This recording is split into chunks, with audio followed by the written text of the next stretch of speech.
Welcome to Eventful Endeavors, secrets to crafting the perfect celebration. If you're planning an event and looking for useful tips from industry experts, you're in the right place. So get ready to take some notes and we'll dive right in.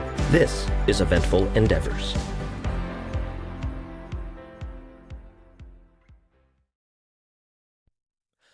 Hey everybody, welcome to another exciting edition of Eventful Endeavors. I'm your host, Mike Sherman with Felix and Fingers Dueling Pianos. This is, of course, the Easter edition of the show, which basically means it's the 1 week of the year I can wear this brightly colored flannel shirt and people don't give me weird looks. So for no other reason than that, this is the Easter edition we're calling it today. I am here with a very special guest, Jeremy Rossi, who I've known for several years. He is the Chief Operating Officer of Uptown Social, one of my very favorite venues in Michigan City, Indiana. He wears so many hats there. Every time I'm there, I truly don't even know what he does because he's pretty much just doing everything. He implements the SOPs, does all the behind-the-scenes stuff. He manages the team culture, and they have a big culture of values, recognizing and generating high performance, supporting innovation, fostering growth. I mean, which is exactly the kind of things we do at Felix and Fingers. So I just love to hear that.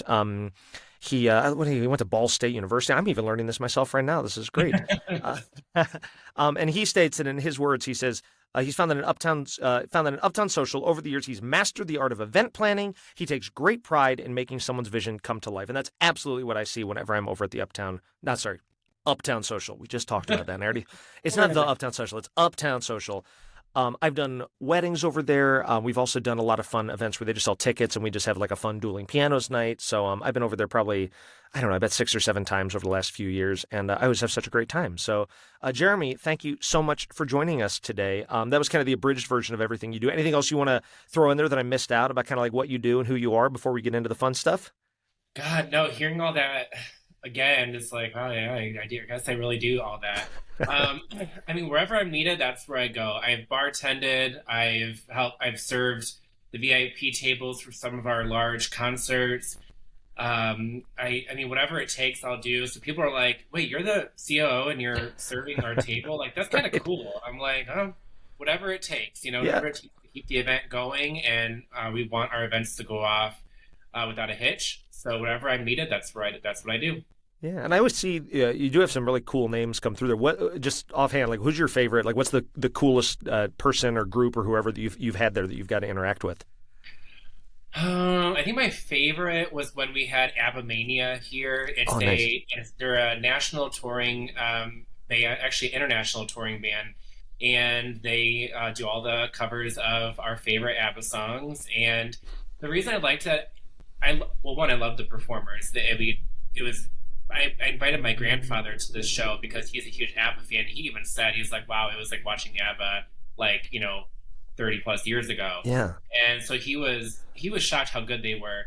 I loved the fact that for that particular show, the age demographic was so far spread out. So we had, people in their 70s, we had people in their 60s.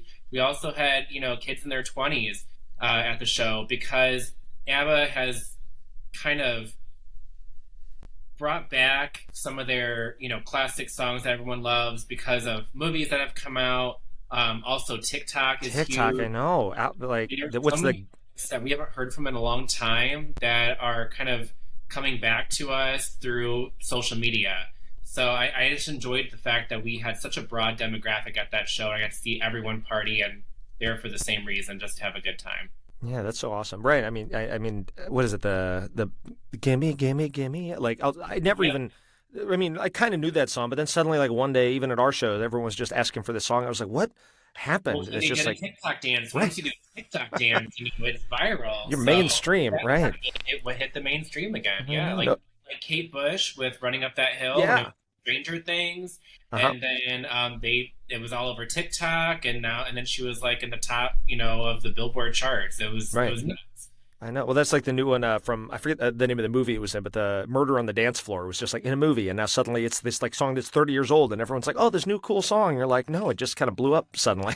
It's just Oh my God. It reminds me of when not High School Musical, was a Glee, when Glee was on TV, like suddenly like all these like 14-year-olds are singing "Don't Stop Believin'" and like all these cool like classic hits, and it's like it's just cool, It's a different world. Well, awesome. So let's talk a little bit about Uptown Social. How long have you been there? Because I mean, I feel like I don't remember if I was ever there when you weren't there, but I know a few years ago there was like a transition, maybe an ownership, and a lot of changes were made, right? Talk to me a little bit about that. Sure. So I've been here going on 5 years. I was here. I started working here when the previous owners had Uptown. It was called back then, and when I started here, it was called the Uptown Center of the Yeah. Performing Arts, which it was mainly a private event venue. I think we did maybe one or two public events a year, and that was just because of the restrictions of the liquor license we had at the time. We were just Oh, a sure. catering hall essentially. So we have limitations on how many public events you can have with that type of permit. So with that being said, we mostly did weddings and we did a few fundraisers, things like that. But it was great. I love weddings. I've always loved being a part of weddings. I think it's just a magical day, and it's all about this one couple that gets to showcase their love in front of all the people that that are in their lives that support them. And I love the idea of weddings. I think it's important. And then when later on, when towards the end of the previous ownership, I started realizing, there's so much more potential here than just private events. That we really need to get into concerts and comedy shows. And because I lived in Vegas for almost 5 years, so Cool. I saw venues that were doing all these big shows and how much revenue they were bringing in because of that. I'm like, that's revenue we're missing out on right now.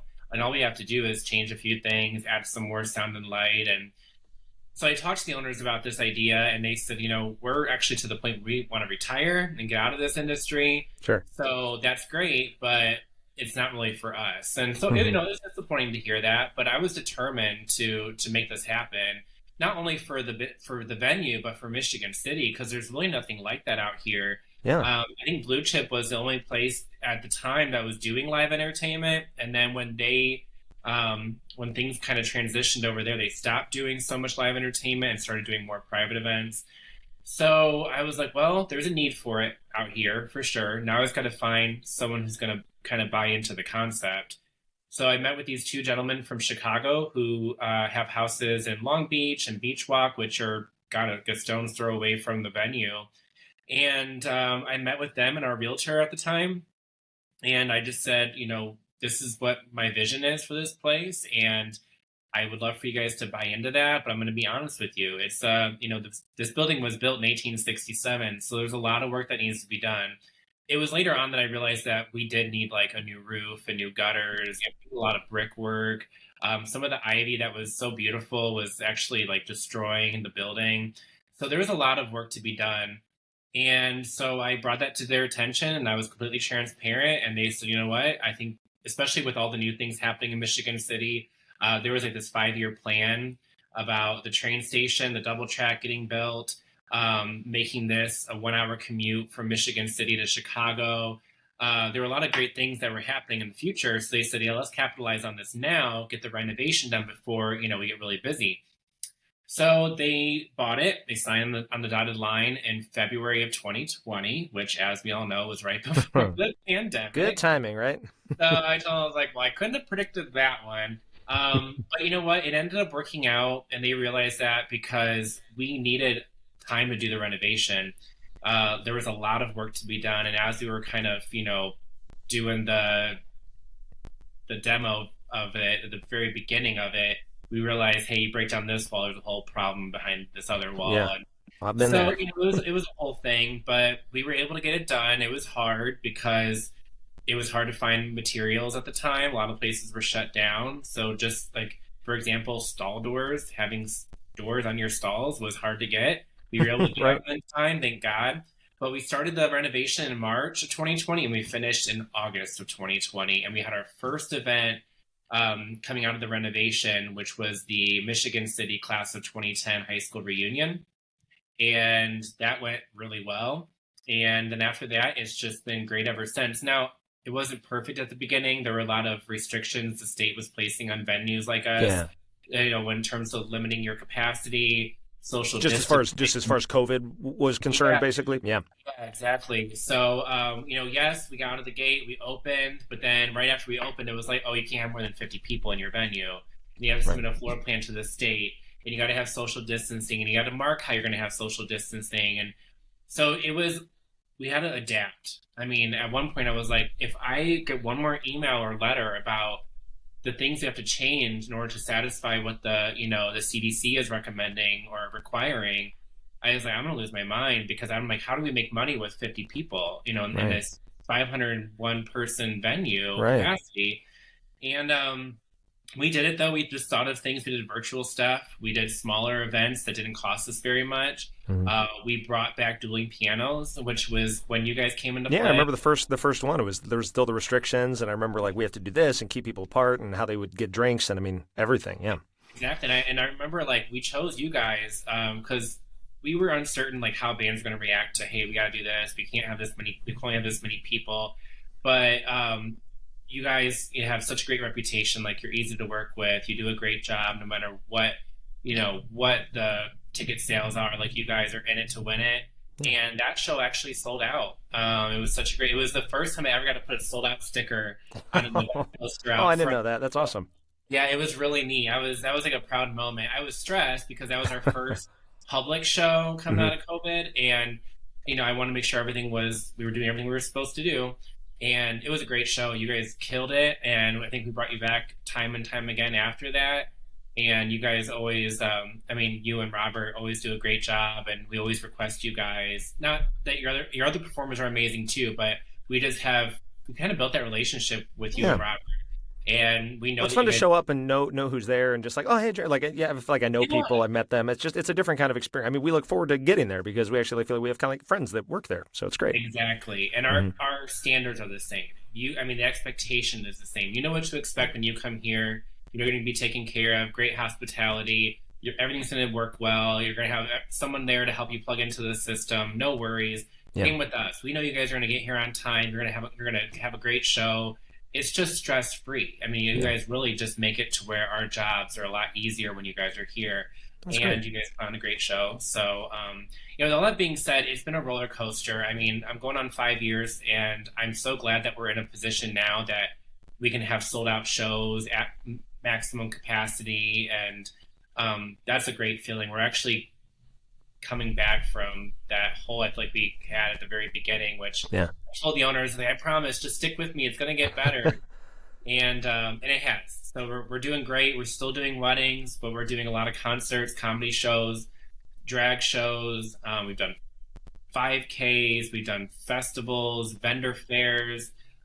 We're always, and that's what I tell people too. I'm like, tell us what you want us to do, and we'll try Yeah. to make that happen. Like, Well, that's the great thing about being in like a town like that. Like in Chicago, it's like you're not going to poll the city to say what do you want. You're just going to guess. But right, like Michigan City, like yeah, you can be a part of the community and give the people what they need and want. yep, exactly. That's what we want to do. We want the whole point of this was to provide the community with something that they needed. Also, I should probably mention this. Most of our events that we do benefit a local nonprofit. Wow. So we've donated lots of money to Stepping Stone Women's Shelter, Interfaith Community Paths, which provides shelter for men, women, and children, 365 days a year. And we've donated to Dunebrook, which is a child advocacy nonprofit here in Michigan City. We've donated money to the Chamber of Commerce, several the Aliveness Project, which provides free HIV and hepatitis C testing for our community, and Pride, PFLAG, and we're always partnering with new organizations. Actually, I just partnered with Indiana Youth Group on some of our events, which they're mostly in Indianapolis, but they're making their way into Northwest Indiana.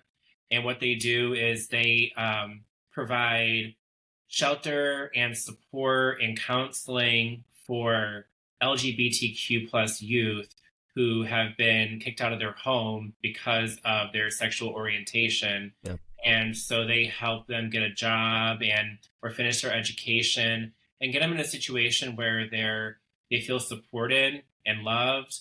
And when I met with Buffy Adams, who's in charge of the Northwest Indiana part of it, she said that this was definitely something that our community needed. And I said, well, because we do a lot of sold out events and we do a lot of LGBTQ plus themed events, like Pride events, I said I think we could give you the necessary exposure that you need to really make a mark here, let people know and raise awareness of what you're doing for our community. So again, I put that out there because I want other people to reach out to me and say, hey, this is another organization that needs help right now, and we'll try our best to partner with them to help raise awareness and some funding for them. Oh yeah, that's amazing. That's so awesome. I think some of what you're saying sounds familiar to me, but I didn't realize what extent that was a big part of what your mission and everything you do out there. So, oh my gosh, that's amazing. Yeah. So yeah, well, so tell me this. So now you mentioned obviously you still do weddings. How does it work at like a venue like yours that does concerts and like are you kind of booking the weddings and then filling in the empty dates with the concerts, or do you kind of have selective dates? Like how does that generally work? You're 100% right. Oh, cool. The weddings are our bread and butter. I mean, that is why we continue to operate, years later, because yeah, that's definitely our bread and butter are the weddings. So what we do is typically weddings are booked out a year in advance, not always, but for the most part. So what we do is we look at our calendar about 3 months out, and we see what dates haven't that are still available that haven't been booked by a wedding. And we'll fill in those dates with concerts, comedy shows, you name it. So yeah, weddings are a priority, and especially because everyone here, all of our management team, love weddings, and that it's not because they keep us afloat. It's also because the people that we work with, these clients, they become like part of our family. And I know it sounds probably a little cheesy, but it's true. We watch these couples add us on social media. We follow them, see their journey take place here, start here, then we see where it goes from here. And they buy their first house, they have their first baby together. We get to see all those milestones happen for them. And then they come back to the venue, they see us, they come to one of our shows. And it's just great. You don't really get that with concerts, it's mostly the weddings that we have that with, because we work with these couples for sometimes a year or more or longer, because they book so far in advance, which is great.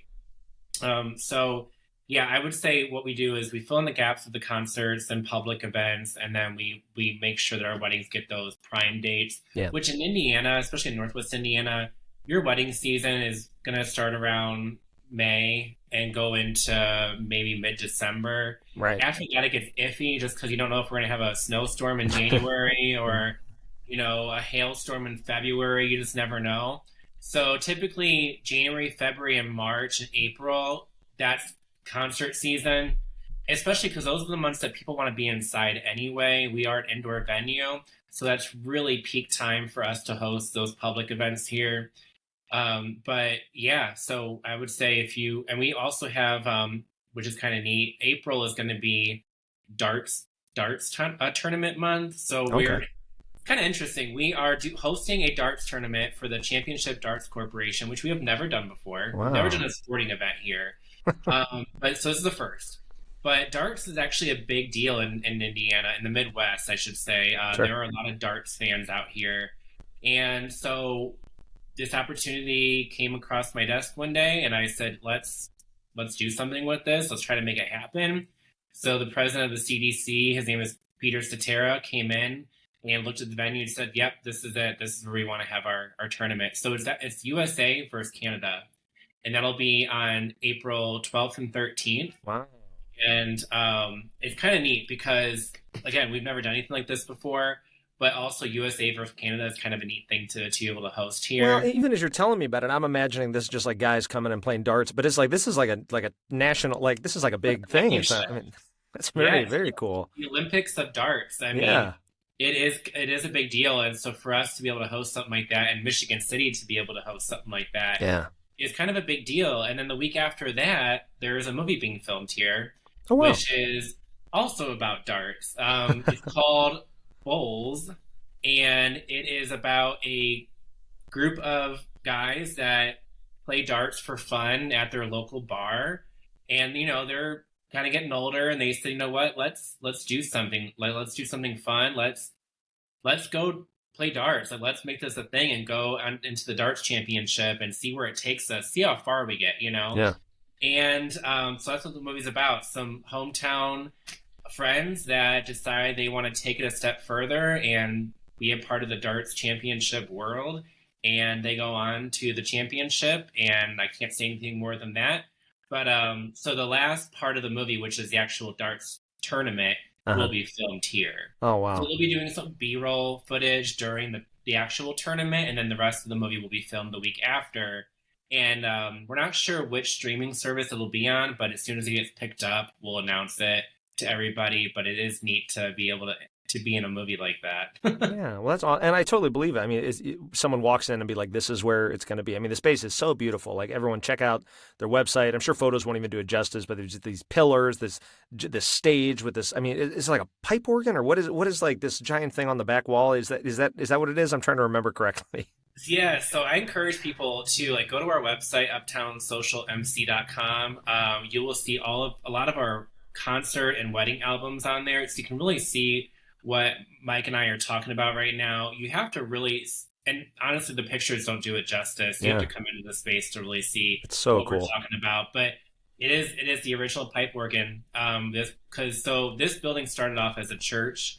It was St. John's United Church of Christ in 1867. Wow. Now St. John's is down the road from us by Marquette Mall. And then it became the Canterbury Theater in like 1960s. Oh, And and then that I think I remembered. Yeah, reading a little about that. Okay, sure. yep, so they did plays and musicals here. And then it turned into the Uptown Center in 2009 when the previous owners bought it. They did a small renovation on the building, just to give it some paint, make it look good enough to be a wedding venue. And so they ran it as a wedding venue from 2009 to 2019. And then, like I said, the current owners bought it in 2020 and turned it into a live entertainment. But so when we renovated, that was actually the idea, was to maintain the historic character of the building, but give it that modern, technology and look that it needs to be efficient and to be able to host concerts, national acts, and also be able to compete in the wedding venue industry.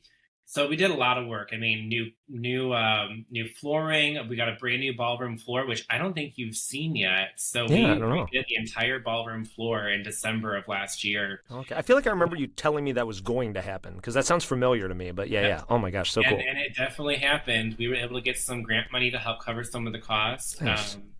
And thank you, Urban Enterprise Association.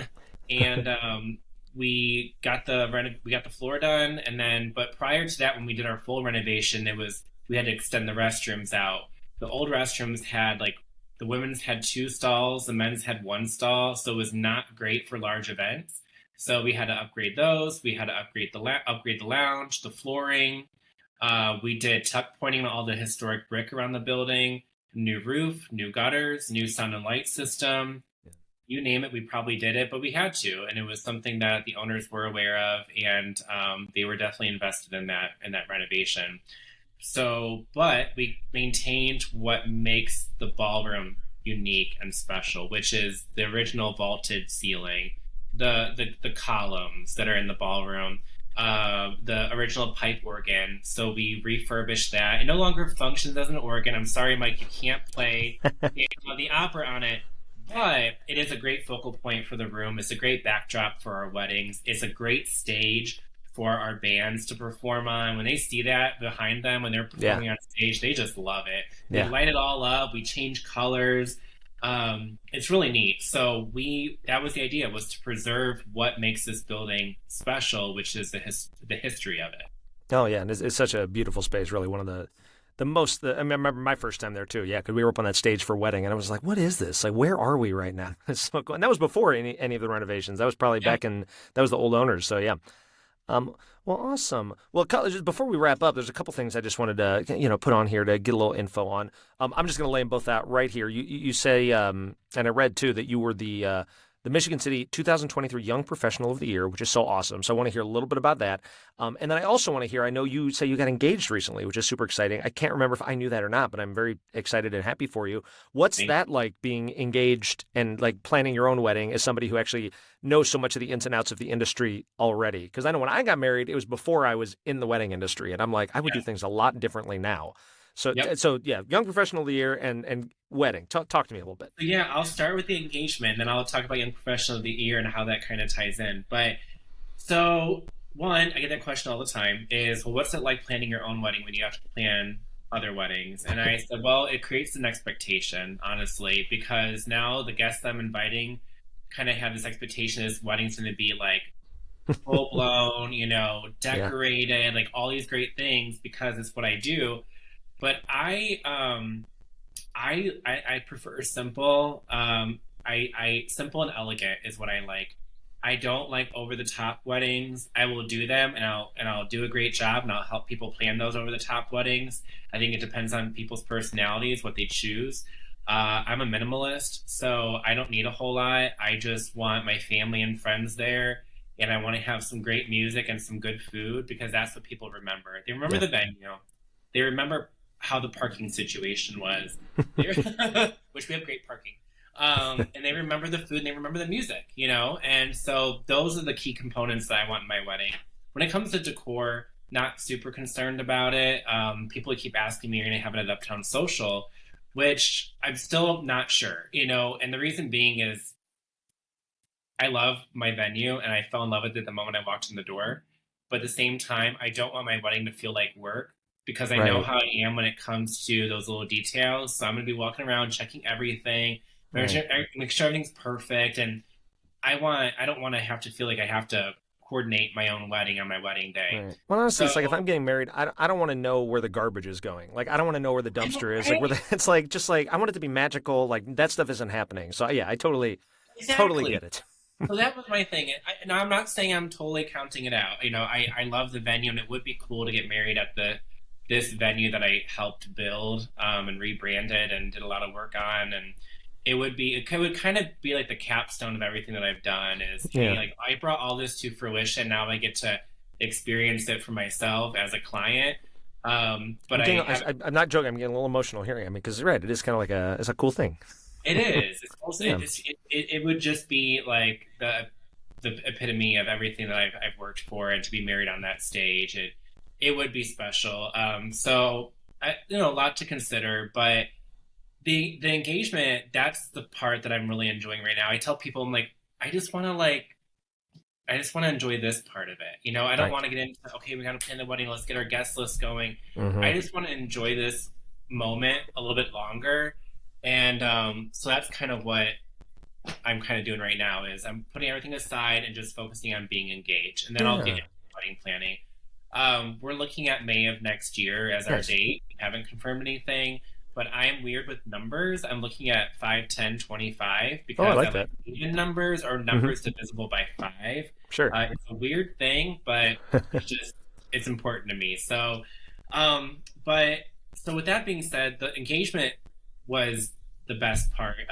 So the guy that I'm engaged to, he bought tickets to a concert. One of my favorite bands, one of our favorite bands, is the Nicotine Dolls, and they do a lot of covers. They have a lot of great originals, but they cover one of our favorite songs, which is "Simply the Best" by Tina Turner. Yeah. And it was like they had a set of 12 songs. I think it was the 11th song that they performed. So this whole I had no idea. People were like, "Did you know what was going to happen?" I'm like, I had no idea. Like, I thought we were just going to a concert and dinner and going home. Like, I had to work the next day, so I couldn't stay out. Right. So I didn't think anything was going to happen. And the song comes on. I'm like recording, the show, and he said, "Put your phone down." I'm like, "What do you mean?" He's like, "Just put your phone down for a second." I was like, "All right." And then as it gets to the chorus of the song, he gets down on one knee and pulls out the Oh. ring, poses right there. And all these people are around us watching this happen. I'm in shock, and I'm like, "Is this really happening right now?" I actually said, "Is this really bleeping happening right now?" Because I was in such shock, which probably like ruined the Right. moment. But Oh. and I just got choked up and I cried, and it's one of those things. It's hard to describe when you get proposed to. It's really, and not to sound like this is a fictional novel, but it feels like time just kind of stopped for that 1 second. You Yeah. don't hear. I stopped hearing the music when he proposed. All I heard was what he was saying. I saw the ring and I reacted and got excited. And then when he stood up and put on my finger and stood up, that's when like everything, someone pushed play again and everything came into perspective. And I'm like, oh my god, I just got engaged in this crowd of 500 people. So it was special. He definitely did it the right way. I was shocked, but I was very Yeah. happy that it happened because this is definitely my soulmate. This is the person I plan on spending the rest of my life with. And then when I got nominated for the Young Professional of the Year award and became a finalist, it was even better because he was in the audience when I accepted that award that night. So Oh, it felt wow. really great. I got engaged like maybe a week or two prior to that, and then Oh the my gosh. awards dinner happened, and they said my name, and I look in the audience, and he's sitting right there with a big smile on his face, so proud of me. I'm holding Yeah.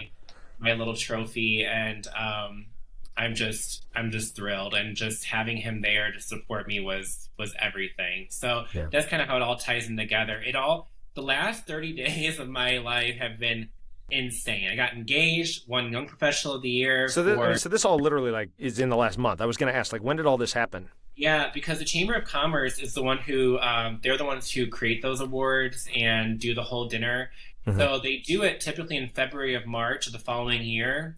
Then they have an entire year to see how because there's like small business of the year, there's large business of the year, there's young professional of the year, there's a few different awards, and so what they do is at the end of 2023, that's when they do the nominations, Sure. and that's when the committee decides on who they want the finalists or the finalists to be, and then who the young professional of the year is going to be.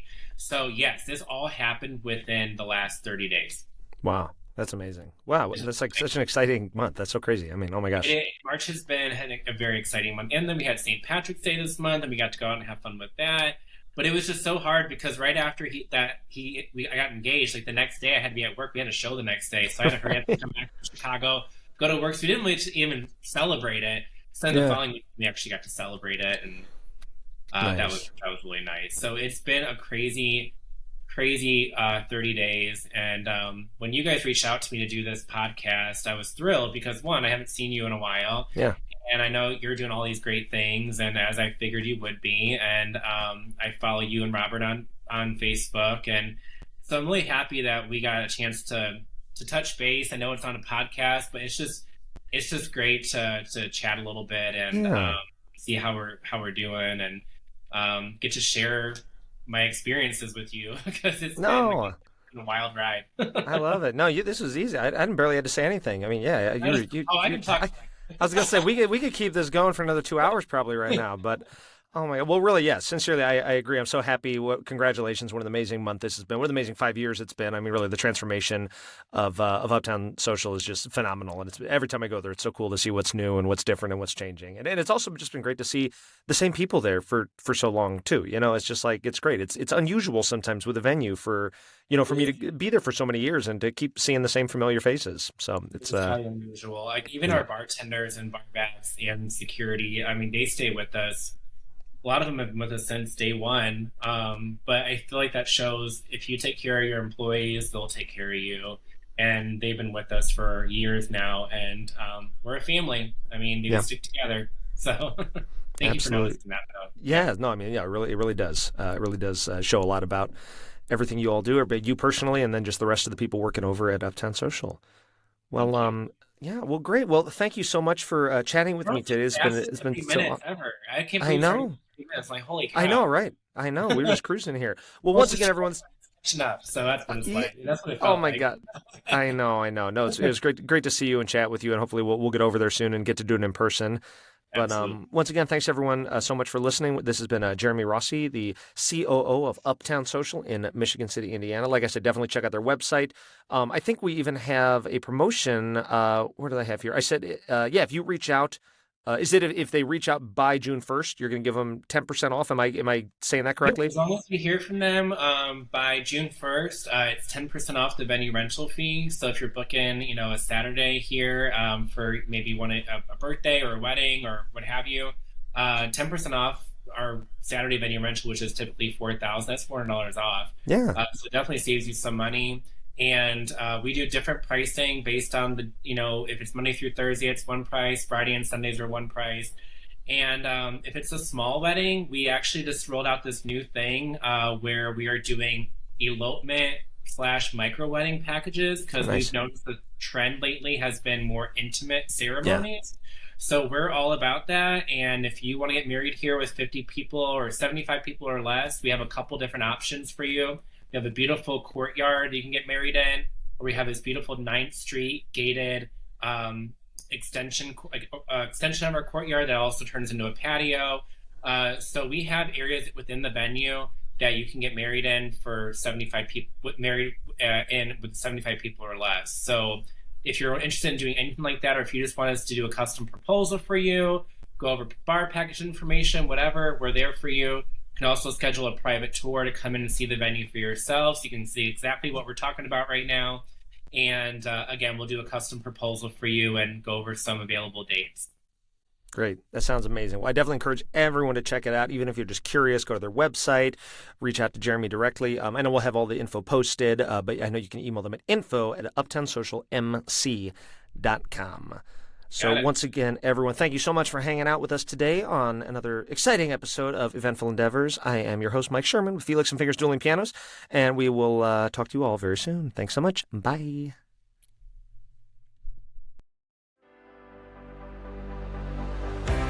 Thanks for listening to another episode of Eventful Endeavors, Secrets to Crafting the Perfect Celebration.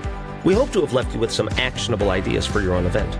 If you like the show, please subscribe and definitely leave us a review. We read every comment. So until next time, happy planning and see you soon on Eventful Endeavors.